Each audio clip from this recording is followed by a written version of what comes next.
Hello Aztecs, welcome to Lesson 8, Creating Your Workout, Part 2.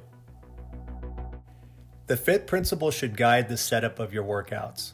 How many times a week are you going to do it? How much time are you going to spend working out? How much intensity are you going to have? What are your goals? And what type of workouts are you going to do? Make sure you record your workouts. You have to lay out your week. Are you going to work out once a week, twice a week, 3 times a week? If you're in the weight training class, it's going to be at least 4 times a week.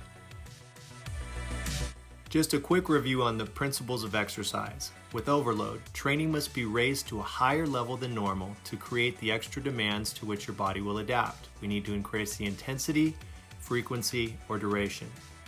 As far as specificity goes, training must be specific to the sport or activity.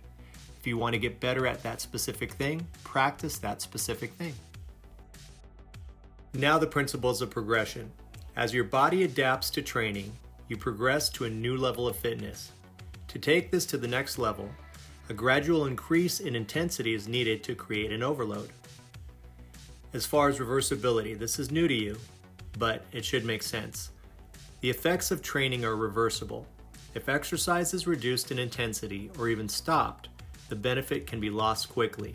If you don't use it, you're going to lose it. Choosing how many times a week you're going to work out depends on your situation. Regular PE classes rotate through twice a week, sometimes 3.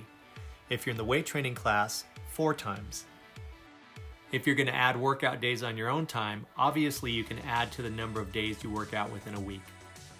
The simplest workout you can do is a full body workout. Just go into the weight room at the beginning of the period and get in as many exercises as you can get in. A 2-day split takes a little more planning. You have to be sure that you're going into the weight room at least twice that week. You work lower body one day and upper body on the other. If you're getting into the weight room at least 3 times a week and feel like you have enough time throughout the period, you can try to do a total body workout every single day that you get in there. Another simple option with the full body workout is just to remember where you left off so that you know where to start the next time, and hopefully you get through the whole body within the week.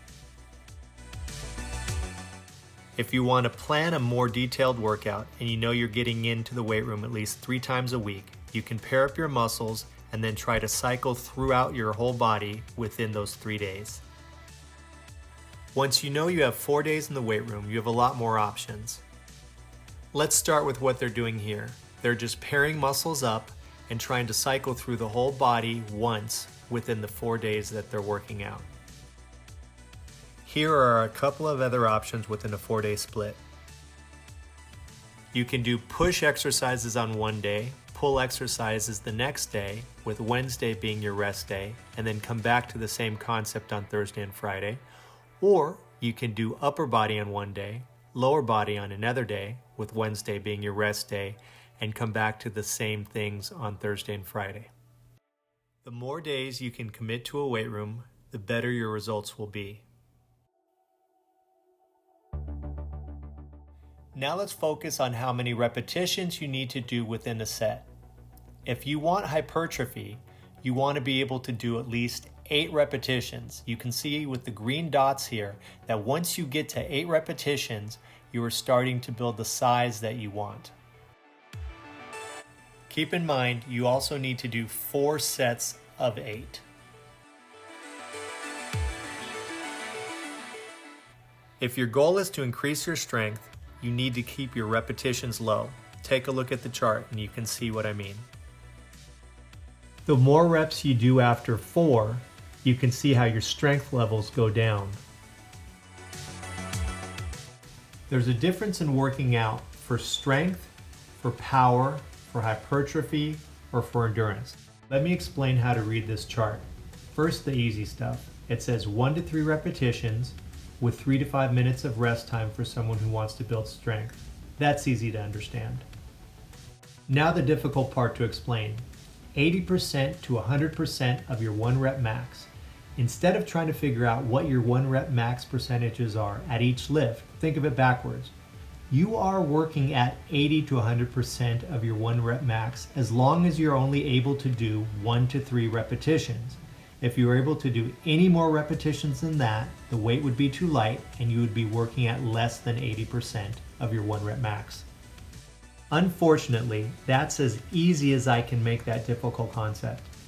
If you don't understand and it affects you, you're going to have to talk to me separately.